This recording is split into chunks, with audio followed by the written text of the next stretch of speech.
Ratatouille is an incredible film, and it's easily the best one that Pixar has ever made. Ratatouille has a strong central message about perseverance and following your dreams despite the circumstances surrounding you or where you come from. This message is delivered through the eyes of the main character Remy, a young rat who has a special knack for taste and smell. He dreams of becoming a professional chef due to his love of the famous chef Auguste Gusteau, whose motto is, "Anyone can cook." One day, Remy and his large family of rats get separated, and Remy finds himself in Gusteau's famous French restaurant, which once had 5 stars before a food critic named Anton Ego trashed it in a review. Remy finds himself tangled in a messy scenario in which he falls into the kitchen of the restaurant and has to escape. But first, he notices a newly hired custodian named Alfredo Linguini, who spills and tries to hastily fix some soup on the counter. Remy then uses his cooking skills to quickly and stealthily fix the soup that Linguini botches. The head chef sees that Linguini has tampered with the soup and gets angry at him, but when the customer ends up liking the soup, Linguini gets promoted to be a chef, under the assumption that he was the one who made it taste good, when in reality it was Remy.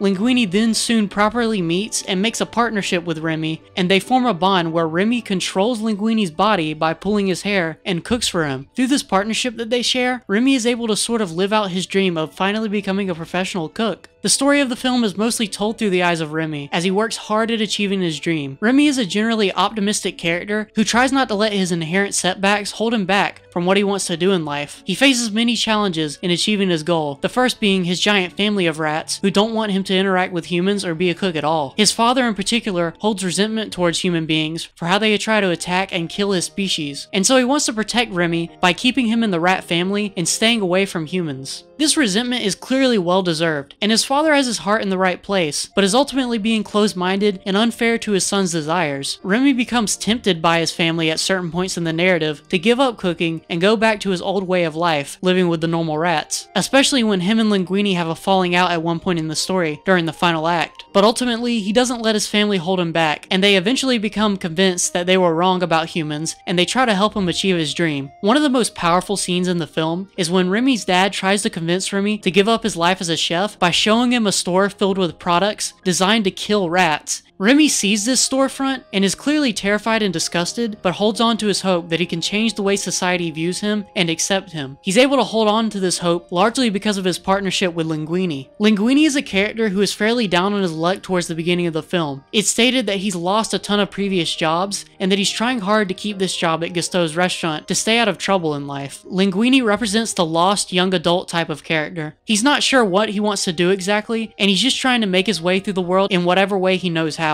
Remy comes along the way and really helps him to succeed in a way that he couldn't before. Both of the characters help each other mutually. Society doesn't see Remy as fit to be in the position he's in just because of the fact that he's a rat. So Linguini serves as a good cover-up for Remy's work in the kitchen. This is the key dynamic that really illustrates the central message of being able to achieve your dreams despite what setbacks or circumstances you may encounter. Remy is just a lowly rat who is looked down on by society, but can still cook better than Linguini. Linguini is viewed as someone who deserves the opportunity to be guided and trained to be a great chef and achieve his dreams just because he's a human being, even though he has nowhere near the skill level as Remy. As we get a little further into the film, we learn that Linguini is actually the illegitimate son of the famous chef Gusteau, and is meant to inherit the restaurant since Gusteau has been long dead. Having Linguini be the son of a famous chef helps drive home the message of the film. Even though he's the son of a famous chef and is expected to be great at cooking because of it, he still can't cook as well as Remy, who has a lot of odds stacked against him. This really proves and drives home Gusteau's and the film's central motto of anyone can cook. These two characters work great as the main characters of the film and have the most well-developed dynamic. They are what gives the film its soul. Nearly every character in this film is written basically perfectly. None of the characters feel like overly simple archetypes, aside from the background chef characters who aren't really meant to be developed much, so it doesn't really matter. This film tackles and explores themes with exceptionally solid writing. None of the conversations or exchanges in the film feel hand-fisted or forced. This doesn't feel like some cash grab soulless kids movie. In fact, it points points it feels like an indie movie aimed at adults. Brad Bird, who directed and co-wrote this film, also wrote and directed The Incredibles. You can see a lot of similarities in the two films, particularly in how they don't exactly sugarcoat darker or more realistic issues that people go through in life, and have a distinctly well-developed and at times mature writing style, despite being accessible for kids as well. The only thing I have to say that was maybe a little undeveloped was the character of Colette. Colette is Linguini's love interest in the film and is his partner chef who he works with. The two eventually fall in love and form a romantic relationship, but it isn't very well developed. But I think this was done to keep the focus of the story on Remy, since he's the central protagonist of the story, and focusing too much on the relationship would have taken away from that. So I understand why they portrayed Colette in this way. It just would have been nicer to see a little bit more development from her character. Ratatouille feels extremely honest in everything it portrays, and tackles its themes in a realistic way that adults and kids can relate to. But that's not to say that the film is overly heady or slow-paced or anything like that. There are a ton of fun and engaging action and chase sequences that are all beautifully directed and exciting. The first one being this crazy scene where an old lady pulls out a shotgun and starts shooting at Remy and his brother in her own house, and causes her ceiling to collapse. This destroys the rat's hiding place, and she then chases them out of her house and shoots at them as they're escaping in homemade rafts down into a sewer. It's such a fun and exciting Pixar-style scene, and it plays with the dynamics of the rats being tiny little creatures well. Every action scene does, actually. Seeing Remy scurry through Gusteau's kitchen and having the action be shown from both his and the human's perspective serves the film well, and gives the audience more context as to the contrasting lives and viewpoints of the two species. Gusteau's kitchen is also incredibly well designed and feels very real. There's a lot of attention to detail in the location, and every part of it feels so lived in. It feels almost as familiar to me as a set in a TV sitcom that I've been watching for years or something. It feels like it's a place that I already know. So much attention to detail is poured into every aspect of the film's aesthetic. It's so gorgeous. It generally has a very warm and inviting color scheme.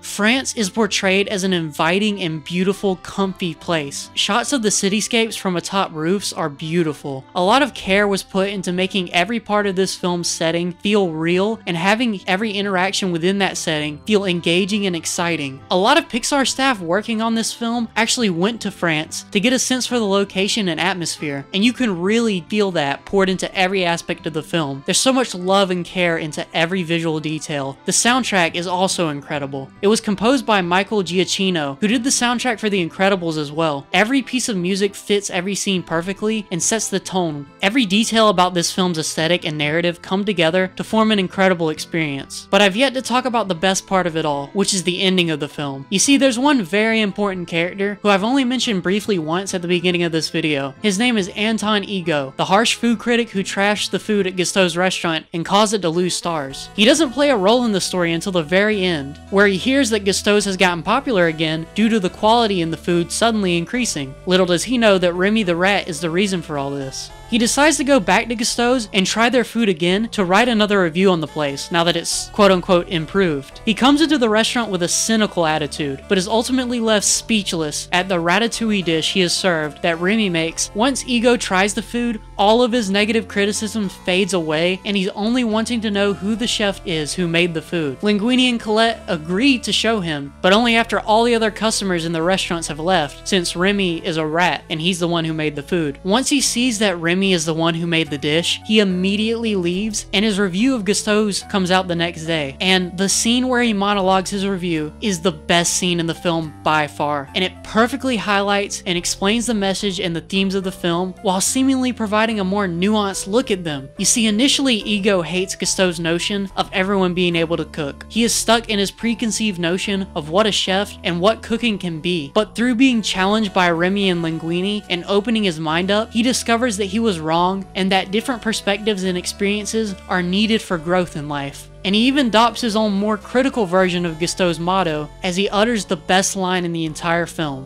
which is that not everyone can become a great artist, but a great artist can come from anywhere. With this review scene, he not only gave an analysis of Remy's food and Gusteau's new and improved restaurant, but he also metaphorically critiqued and provided more nuance to the message of the film overall. His speech adds depth to the film and makes me love it even more than I already did. Ego ultimately receives the main moral and message that the film was trying to communicate, while also deeply expanding on it and grounding it in reality in a way that's powerful and should be inspiring to anyone trying to achieve their goals in life. I love this movie. For me, me, this is it. This is the best thing Pixar has ever made, by far. It communicates their core ideals and values in the most nuanced and interesting way, and has the best aesthetic out of any of their films to me, and it just resonates with me most on an emotional level. It has an important message about not letting preconceived notions or circumstances hold you back from achieving greatness, and it encourages everyone to be inclusive and open-minded to different voices, perspectives, and ideas. So if you ever feel like you're lost in the world and you don't think you can achieve your goals, just remember, anyone can cook.